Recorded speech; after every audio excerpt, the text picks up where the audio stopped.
Greetings, fellow gorehounds, and welcome back to a Blood Splattered vlog. I'm the Horror Guru. And I'm Count Jackula. And today we're going to talk about the latest entry in the legendary monsterverse, Godzilla vs. Kong. Oh man, I'm so fucking... I am riding high after watching this goddamn movie because...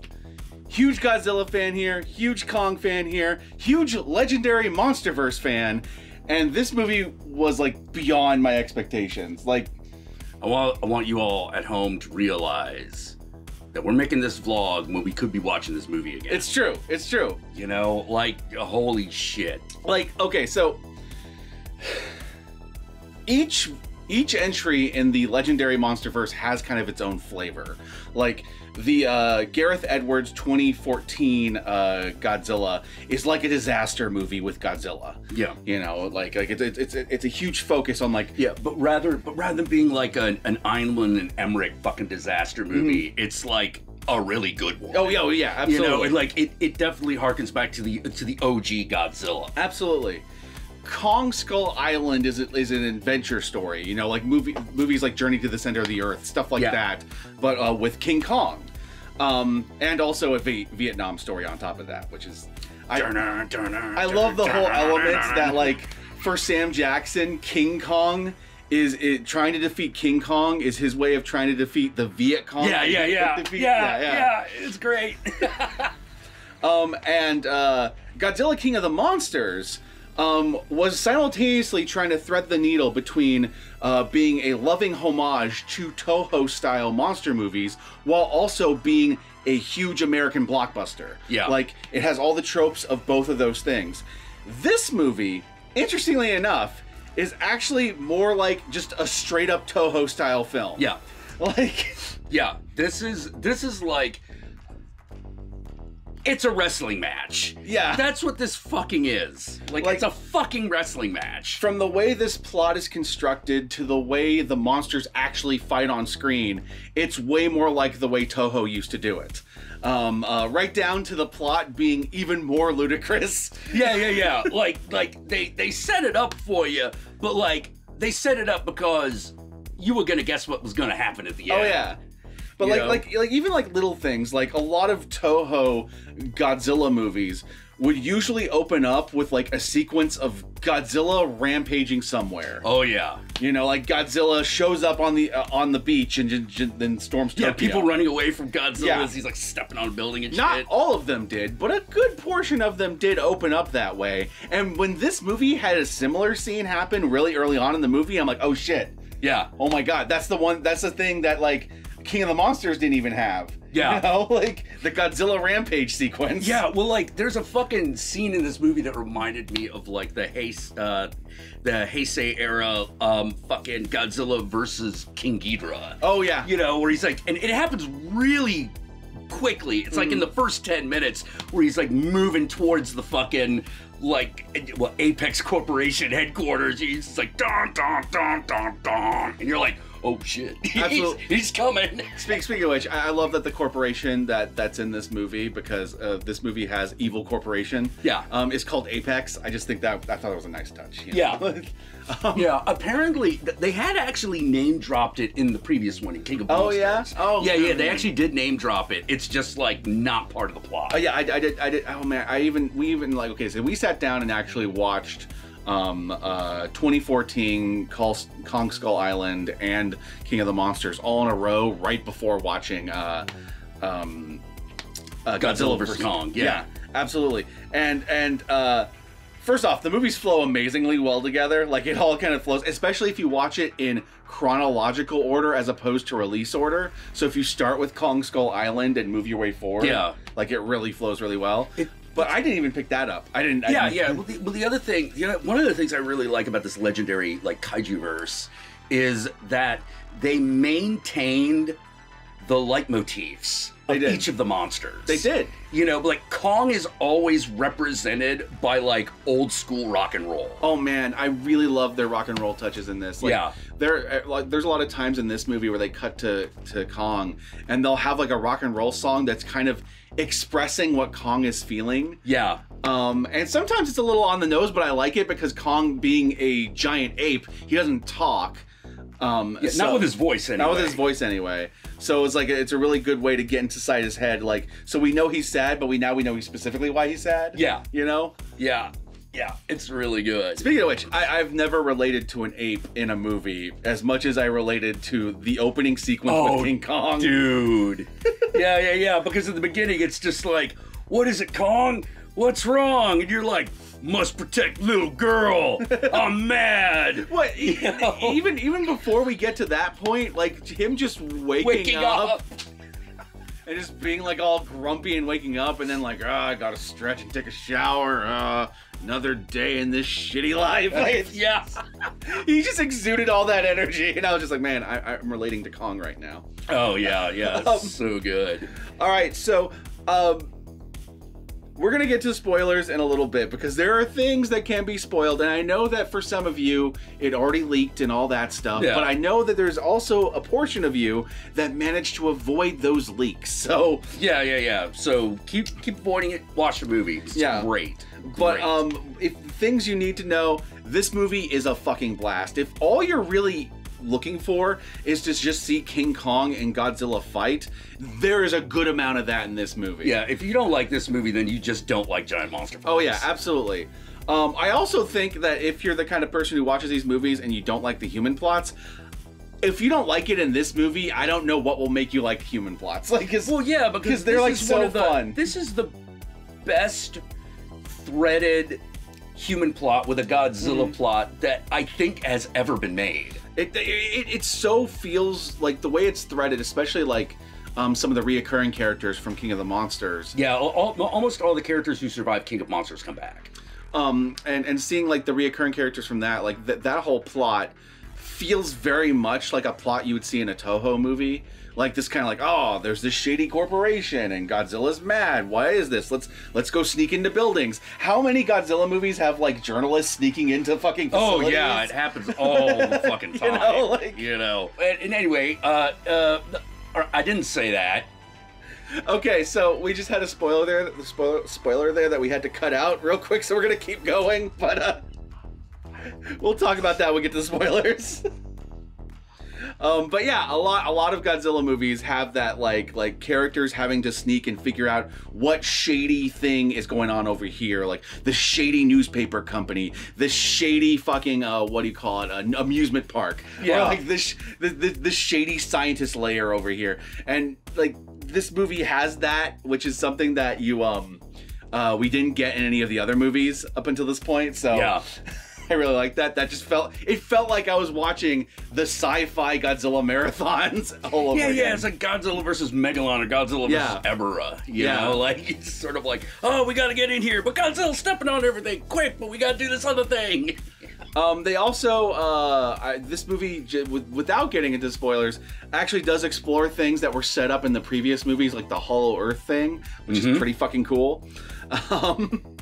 In reality, Hollow Earth as a theory is like entrenched in a lot of shitty stuff like anti-Semitism and things like that. But like the fictionalized version of that kind of shit, like the fictionalized version of like that's in this movie, or that has been in like most actual science fiction films. Like the Journey to the Center of the Earth. Like the Journey to the Center of the Earth, yeah. Like the fictionalized versions I've always found like entertaining, and I found it equally entertaining in this movie.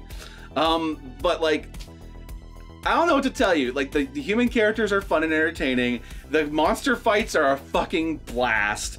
And if you like Toho Godzilla movies, this is the one that is the closest to being like a Toho Godzilla movie. With the other one being King of the Monsters, though that one's still a little bit more American than this one, even though it has more of the monsters. So yeah.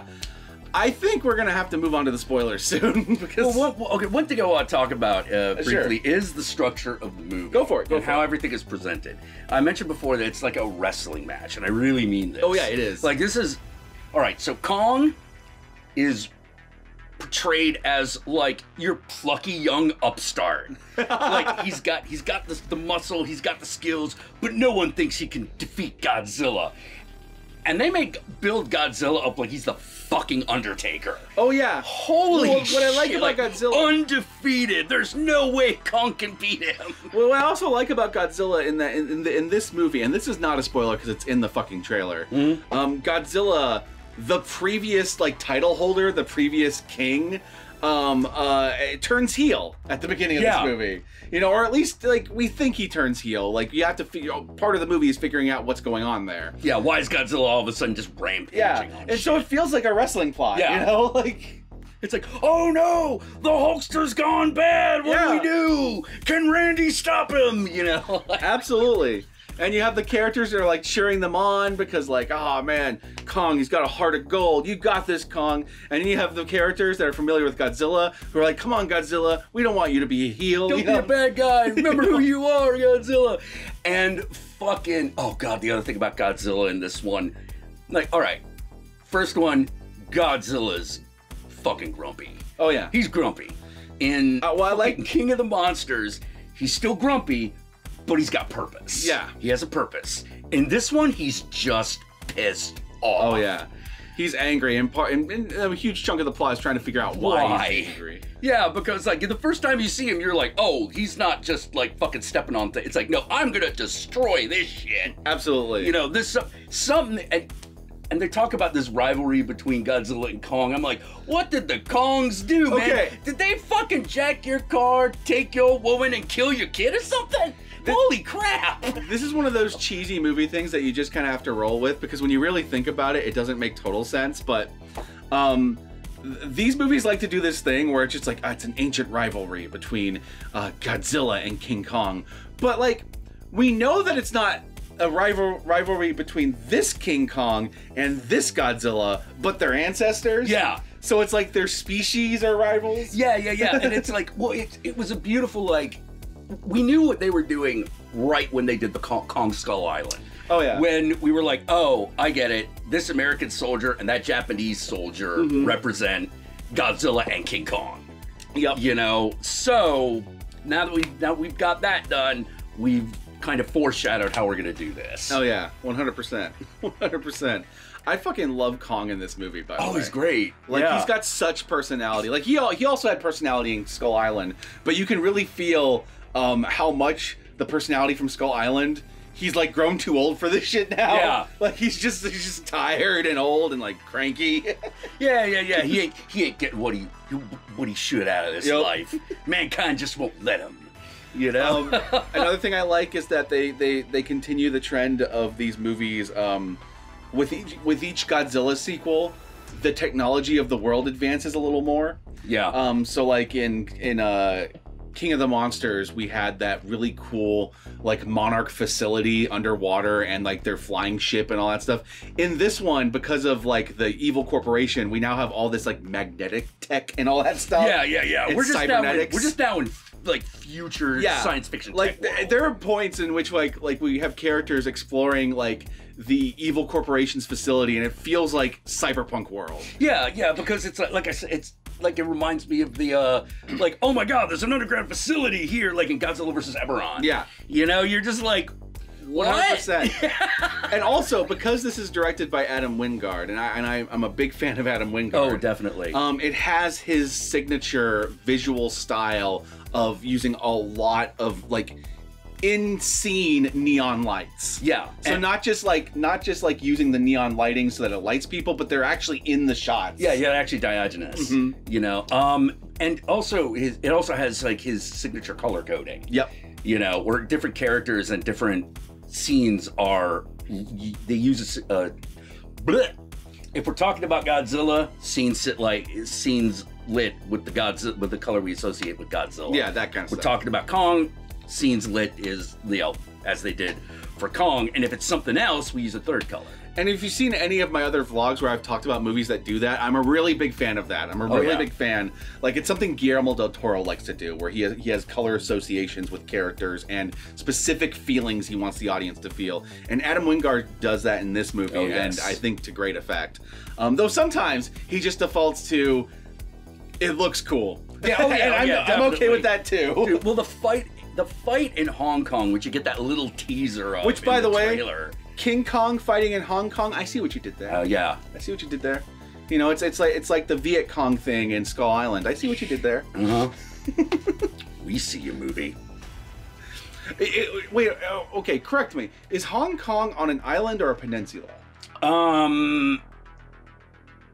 It's technically an island. Okay. But it's like, it's separated by like another landmass by like a river. So it's kind of a peninsula, it's kind of an island. So like Manhattan? Yeah, that's a good way of putting it, yeah. It's more like Manhattan than San Francisco. Oh yeah, definitely. Got it, all right. That makes sense. Well, then in that way, there's even more of a parallel there. Yeah. Yeah, because it's an island. Because he lives on an island. I have no idea if they actually intended that or if it was just like, hey, we have Chinese funding. So like, yeah, so Hong Kong, why not? You know? Most likely it was the Chinese funding. Because it's the same reason why Megalon, what was it called? The Meg. Oh, the Meg, yeah. Has that like huge Chinese beach sequence that feels like it was filmed like a resort commercial at first. Yeah. It's like that strip of Shanghai and you know, it's shit. because it's that thing when you have the Chinese investors, you got to make sure you make China look good. The animated movie Abominable. Yeah, it did the same thing big time. Now I love all those movies, but it's one of those things I noticed because I'm familiar with how that works. Yeah, you're like, thanks to the tourism board of the People's Republic of China. You're like, no shit. And China's not the only country that does that. They're just pretty blatant about it. We do it all the time. Yeah, you know, America does it all the time. It's just, oh man, the Hong Kong sequence is beautiful. Like, oh yeah, fucking beautiful. Oh yeah. All right, I think we should just go into spoilers. All right, so it is available on HBO Max. I'm sure most of you are aware of that. But if you want to watch it and stream it, you got to get HBO Max. You can watch it in select theaters, but I wouldn't recommend that if you live in America right now. Yeah. So HBO Max is the way to go. And with that fucking said, let's just move on to spoilers because I'm tired of holding my tongue.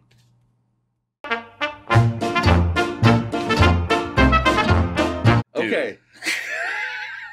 So one of the things that Jack was mentioned actually in the pre-spoiler section that we had to cut out from this vlog is that that whole people sneaking into facilities to figure out what the evil corporation or the evil amusement park or the evil whatever, and half the time it turns out to be aliens. That whole plot. Yeah.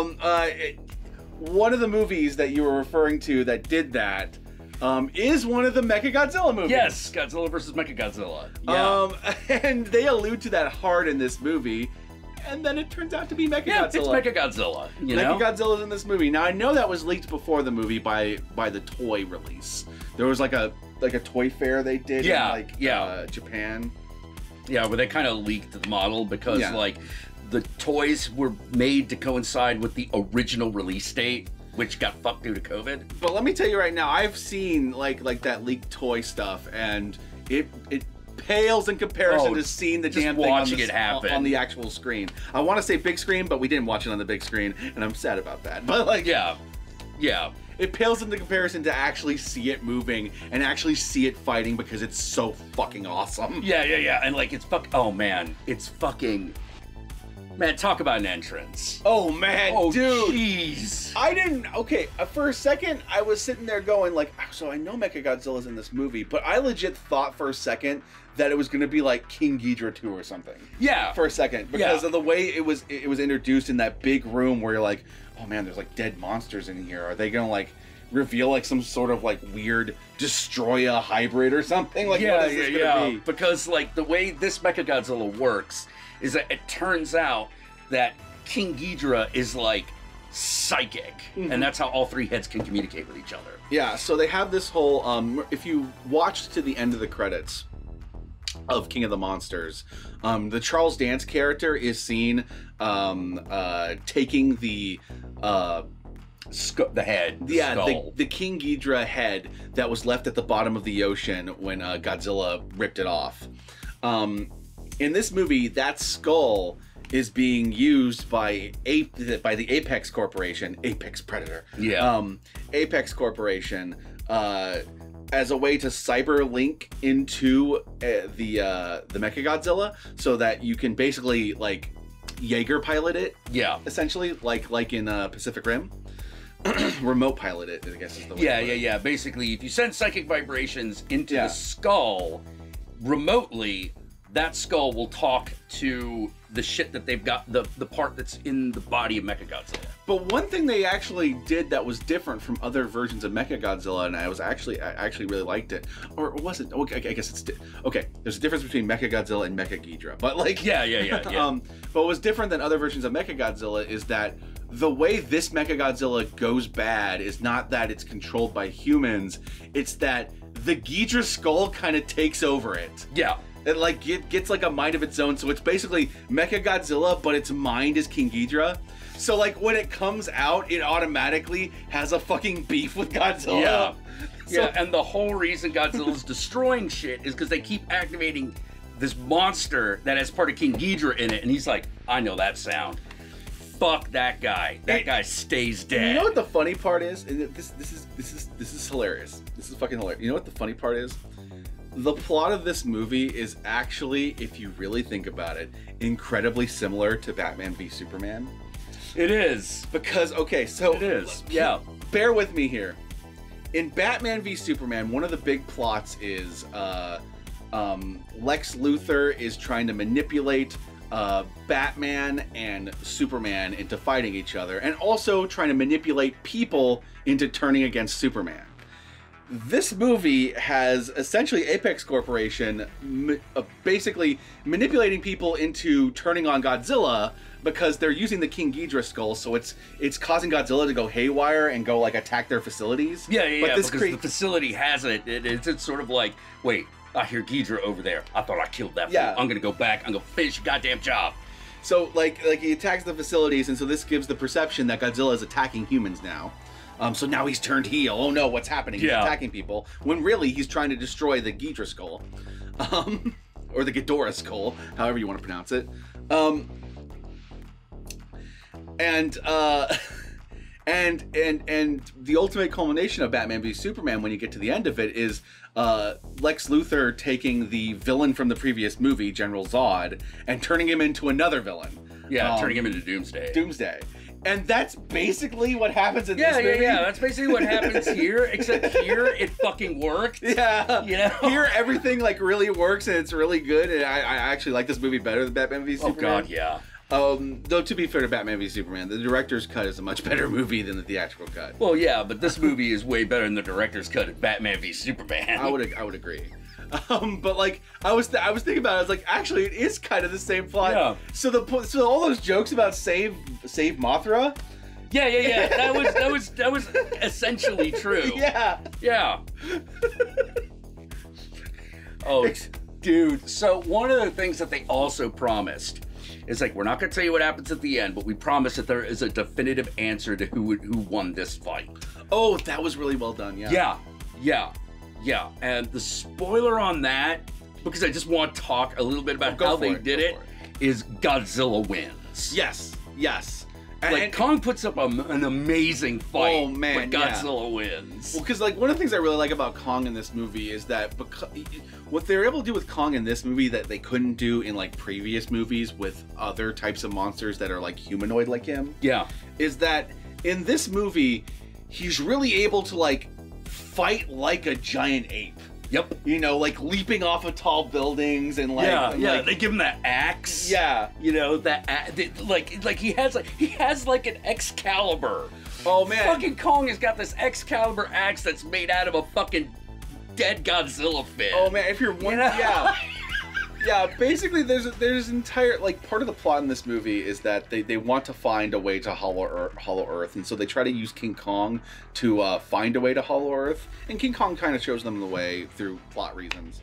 And when they get to hollow Earth, like, King Kong kind of finds like the throne of his people. Yeah. And then he finds like this axe that's there, and it's clearly made from a Godzilla spine.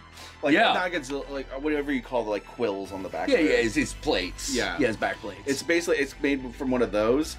And this is where they like further establish that there's like a ancient rivalry between these two species.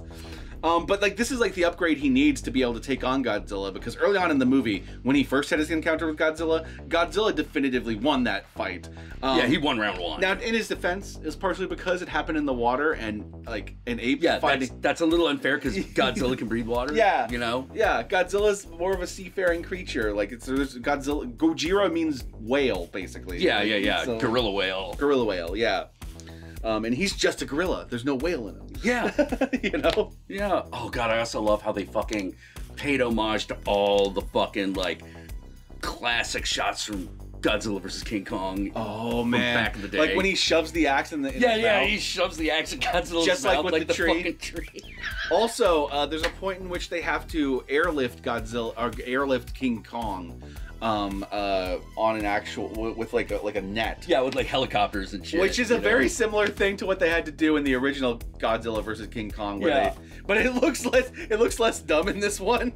Yeah, because they're just using a net that he's laying on, like a cot, as opposed to like that weird like fucking like we've got a string here and a string there, and he's kind of like this with one leg up. Yeah. There's no berry juice that knocks people out in this movie. No, none of that. They're just like, yeah, whatever, tranquilize. Speaking of which, the original Godzilla versus King Kong, or King Kong versus Godzilla, I forget exactly what. I think it's done both. I actually have a script written for that, so later this year that'll be a new Blood Splattered cinema. So look forward to that. I have to do the one I'm currently working on first, though. But whatevs. But oh, dude, fucking. I love the conclusion of that rivalry. There's that moment where Godzilla just steps on Kong, and you're like, okay, this is it. What's gonna fucking happen? And Godzilla just goes right up to him and just like, what? Who's fucking king now? Yeah, that's right. Boom, monkey. Get out of the fucking way. Fuck you. And just starts walking off. Yeah. That look he gives him, where it's just like, that's what I thought. Yeah. Poor Kong. I felt so bad for Kong at that point. Yeah. Because he had given it his fucking all. Like, this fight, this is probably, like... Well, they did a good job of stacking the odds against him in a way that it didn't feel like there was no way he couldn't win, and it wasn't dick cheese that he lost. Well, it says a lot that I had just watched the previous movies right before I watched this one, and I still felt like Kong gave Godzilla a bigger fight than any of the other monsters did. Oh yeah. Like Kong is like Godzilla fighting Kong is like of course the big fight. Oh, absolutely. But of course, at some point they have to team up to fight Mechagodzilla, because Mechagodzilla, I think Mechagodzilla is tougher in this movie than I've ever fucking seen him. Oh yeah, he just fucking wipes the floor with them individually. Yeah. You know? Yeah, Mechagodzilla can defeat Godzilla and King Kong separate, but he can't defeat them when they tag team. Oh man, and when they figure out that like Godzilla can power up his axe so that his axe can penetrate the actual skin. Yeah, because Godzilla's radiation, like, because the axe is magical. And it's a magic axe. He's got a fucking Excalibur. Yeah, so when Godzilla hits it, the idea is that, and they demonstrate this, when Godzilla uses his flame breath, the fucking fin that's in the axe fucking blocks it and absorbs its power. It's so cool. Yeah. I apologize if I'm a little scatterbrained in this vlog. I only got like 3 hours of sleep, so I'm a little tired. But it's so fucking cool. Oh no, it was super awesome, because you're just sitting there and you're like, he's gonna slay that dragon with a magic axe. And then because he can't slay that dragon, they gotta fight another one. Yeah. I think one of the big differences between this movie and all the other movies is that when Godzilla and King Kong start fighting, there's, like, it happens, but there's a lot less of the humans getting involved in the fight itself. Oh yeah. Like there's much more of a focus. Now there is the occasional cutting to, like, for example, the team of characters that break into the facility are trying to figure out a way to shut Mechagodzilla down, or at least slow him down using the control panels that they brought him to line with. Yeah, like Godzilla versus So occasionally it's cutting to them and their reactions to the fight, but like the actual fight itself, it feels like we're honed in on. Yeah. Whereas, like, for example, in King of the Monsters, we would often see the fight, but we'd also see, like, the people running below and, like, trying to, like find a way to maneuver between the legs. Yeah. Same thing with the 2014 movie. And even to a certain extent, Skull Island, there was some of that going on. This movie really makes sure that their fight is center stage. And if that was a thing that you had a problem with the previous movies, you're probably going to really like this movie. Oh, yeah, because, like, in the others, it's sort of like, oh my god, people are dying, it's a disaster, it's horrible, oh my god! This one's way more, yeah, fucking knock that giant monkey into that skyscraper, fuck it, boom! Yep. Like I said, it feels way more like the Toho Monster Brawls. Oh god, yeah. You know? Yeah, like a big fucking modern special effects spectacle version of that. 100%. Oh, it is so good. Like you get a good monster brawl out of this movie. A really good one. Fuck yeah. I mean, the funny thing is, this movie's like 2 hours, and I'm like, this script cannot be more than 40 pages, because, like, the majority of the movie is just these two assholes fighting. You have the fight on the boat, you have the fight in Hong Kong, which is a really long fight. Oh, God, yeah. But then you also have, like, little things that happen, little skirmishes that happen in between, like when Godzilla would, like, wreck a fucking facility, or King Kong fighting the weird winged serpents. Yeah, or the center bat of the people. earth. Yeah. I really love the journey to this. I want more of the Hollow Earth stuff. This is actually one of the reasons why I really hope this is not the last MonsterVerse movie. God, I hope. Oh man, because I would really like Kong Hollow Earth, like an actual movie about the Hollow Earth and King Kong down there just doing shit. And I would also like a Godzilla movie that brings in aliens. Yeah, yeah. Although there was one idea I was having into Hollow Earth that I was like, all right, if you fucking did this, if you did this, I would be so okay with it. Yeah. Kong versus Biollante. That would be sweet. Kong versus Biollante. That'd be super sweet. Fucking sweet. You could totally do that. Yeah, totally. It's just like, oh my god, it's a big plant monster. Oh my god, it's attacking the Earth. You know, from the inside. Well, I was just thinking that, like, the one thing that none of these movies have done, with the exception of King Ghidorah himself, is they have not introduced aliens. No. And I really want them to, because it'd be cool to introduce aliens and then maybe, like, Gigan, Space Godzilla, like any of the space fucking, like faring monsters. Yeah. It'd be really cool. Or even just make up a monster. I'm cool with that too. Yeah. But I would like to see Gigan. I mean, Gigan would be great. Gigan would be great. Yeah. Awesome. You know? But this also just embodies the kind of over-the-topness that you have in a lot of those movies. Like, fucking... This movie has them going to the Hollow Earth. Yeah. While an evil corporation builds a giant Mecha Godzilla because, like, we don't trust these monsters, so we want a way to fight them ourselves. And I'm like, okay, but why did you make it look like Godzilla? You could have made it look like anything. Yeah. And of course, why? Because it needs to be Mecha Godzilla. What the hell's wrong with you? Like, if you're asking that question of why, then you're already, like, putting way too much fucking, like real shit into this. Like, this is a Godzilla movie. Slow your roll. Yeah. You gotta, like, let this fucking... Oh, God. I think I remember something you said when 2014 came out, where you're just like, I really hope that they use this to springboard into the next movies and have it, like, get more and more ridiculous to the point where you would believe that, like, something like King Ghidorah could exist. Yes. And I fully believe they did that. They did that. Which I still couldn't believe. I was like, oh my god, you just did it. They even, like, did the... I was still amazed at that really, really effective, truncated, like, explanation of Mothra. No, yeah. That they fucking did. Even though, like, they hit all the beats of Mothra, including the twins. You know, they're all there. That's another reason why I want more movies, because they could bring Mothra back, too. Yeah. Like, they could bring the aliens and have Mothra come back, because they established that Mothra, like, basically is like a phoenix. She just... Yeah, she's constantly reborn. Mm-hmm. You know, that'd be cool. Yeah, I really... If this has to be the last one, it's a great one to go out on. Oh, yeah. It's going out on a high note. Yeah. But I really hope it's not. Because we could totally come back to this universe. Give me a Skull Island sequel just set in the Hollow Earth. Give me a Godzilla sequel in which we start dealing with space shit. Yeah. And I'm a happy camper, you know? Yeah, maybe get Godzilla on the moon. Yeah. Hell, if you want to do Destroya, I'd love if you would do Destroya. Jeez, yeah. That would be awesome. You know. Whoo. Yeah, we almost did that in fucking Destroya, and the previous one. Another thing I want them to do. Okay. I know a lot of you Godzilla fans are gonna go like, what? Why would you want that? And I'm like, I would want it because the Godzilla movies did do this. I want Godzilla to breed. I want a little Manila baby Godzilla. You want a baby Godzilla that don't suck. Yes. What you want. Yeah. Yes.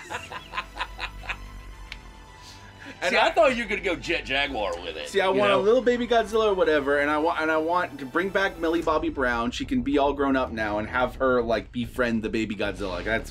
Yeah, but the funny thing is this is the least 11 like role she's had. Oh yeah. And this one specifically. I really like the way her character has kind of grown up in this movie compared to the last movie, because in the last movie she was mainly reacting to a lot of stuff because she was kind of helpless at the whims of her mom. In this movie, we get to actually see who she is when she's taking control of the situation. Yeah. And I really like that. Like watching her actually be proactive, like, no, we're going to break into this facility. We're going to do this. And watch her kind of become her own person. Yeah. As opposed to just a victim of her mother. Well, yeah, because like the movie, these movies have kids, but they have no Kennys. No. They have no Kennys. No. I like all the kids in these movies. Yeah. Like the little deaf girl in this movie, she's great. Yeah. Like you actually feel like when Kong like looks at her and like all of his anger just kind of melts away because it's just like, oh, look at her. You feel that, because like, she's precious, Same thing with I really liked Millie Bobby Brown in the first King of the Monsters, not first Godzilla movie, but King of the Monsters. Previous one. I really liked her in that movie too because she wasn't a Kenny. Yeah, it really helps because like there is one character who could have been a Kenny if he was the main character, but he's not. Are you talking about dude from Deadpool 2? Yes. Yes. Yeah, that kid, that guy. This movie. One thing I did like about this movie is that. For the side characters, they kind of recognize that because they're not going to have as much time to develop them, especially the newer ones, they just kind of relied on okay, let's just make these characters fun to watch. Yeah. Like the really good choice. The crazy conspiracy theorist guy is like really fun. Yeah, conspiracy brother. Yeah, that guy's great. I fucking love that guy. He was also the cop in the Child's Play remake, and I like him in that too. He's really fun to watch. The Millie Bobby Brown. Her friend in this, who is the guy from Deadpool 2, that character's entertaining, not because he's exceptionally funny, but everyone's reactions to him are very funny. Yeah, it's sort of like, I don't even know how to describe it, but he's like kind of the cowardly guy who, he's important. He is important to the plot. He fixes the problem that they have to get fixed. Yep. But up until that point, it's just him going, this is fucking crazy. Yep. This is stupid. I don't want to do this. It's like, well, it's either with us or out there. Like, probably the least interesting character in the movie is probably Alexander Skarsgård's character. But, like, that would only have been a problem if he, like, had all the screen time. But he's, like... He doesn't. And even then, I don't think he was that bad. Like no. It was a different type of character. It's a type of character you're not used to seeing Skarsgård play. What he is he is the trope in the American disaster movie. Like, okay, the movie Stargate. Oh yeah. What's his name? The scientist guy in Stargate. Yeah, I forget his name, but I know what you're talking about. Yeah. That character archetype. There's also like the guy. Why am I spacing out on names? Jeff Goldblum in Independence Day. Yeah, he's basically a more attractive version of that. Yes. Yeah, he's a more handsome version of that, but that is essentially, that is the character type he's playing. 100%. Like when they first introduce him and they show him like underneath the university that he's working in the basement, and he's got like that robe on, and he just looks like an adjunct professor. I was looking at him, I'm going like, that character would have totally been Jeff Goldblum if this were made in the 80s. Oh yeah, like totally, completely. They went with Skarsgård, and it's a very different role for him, but like, Skarsgård's the only thing that makes this role very different from those. Oh yeah, roles. Yeah, exactly. Because, well, I mean, because it's interesting watching Eric Skarsgård play emotionally awkward. Yeah. You know, like, and to be fair, there are other characters in this movie that kind of had that same kind of tropeness to them. And honestly, I think that works in the movie's favor because it makes it very easy to like identify, okay, that's this kind of character. Because like, crazy conspiracy theorist guy is very similar. Yeah. Like, he is every conspiracy theorist guy in a movie like this. Randy Quaid in Independence Day. Like, yeah, he's absolutely that character. Like half the cast in Pacific Rim. Like, yeah, but it's just that it's so well done and it doesn't overstay its welcome. No, it doesn't. And the characters are fun and the actors are fun to watch, so. I don't know where I was going with this. I'm a little tired. We should probably close this up. But I want to say one last thing, which is I like how at the end, it's basically Godzilla and Kong. Godzilla's like, all right, you get the Hollow Earth, the surface is mine, fuck off. Yep. Yeah. They kind of divide a little bit there. Yeah. Their domains. We have come to an accord. All right, so where can they find you, Count Jackula? Oh, you can find me on Twitter at JackSatanWave, or you can also find me on Twitch at Count_Jackula, or you can find me on Instagram, Satanic Jackula. If you're like, God, Jackula, that's a lot of Jackulas to Jackula. And I'm like, yeah, look, shit happens. I mean, y'all know me. All my fucking ads are the Horror Guru, whether it be Facebook, Twitter, Twitch. It's all the Horror Guru. Just look up that or Blood Splattered Cinema, and I'll be there. Be sure to check out our Patreon pages. And remember, if you decide to go the Patreon route, even $1 a month can go a long way. And don't forget to like, comment, and subscribe, because these videos thrive on engagement. The more you engage with the video, either sharing it, commenting on it, or liking it, the better the video does. So it's good for us.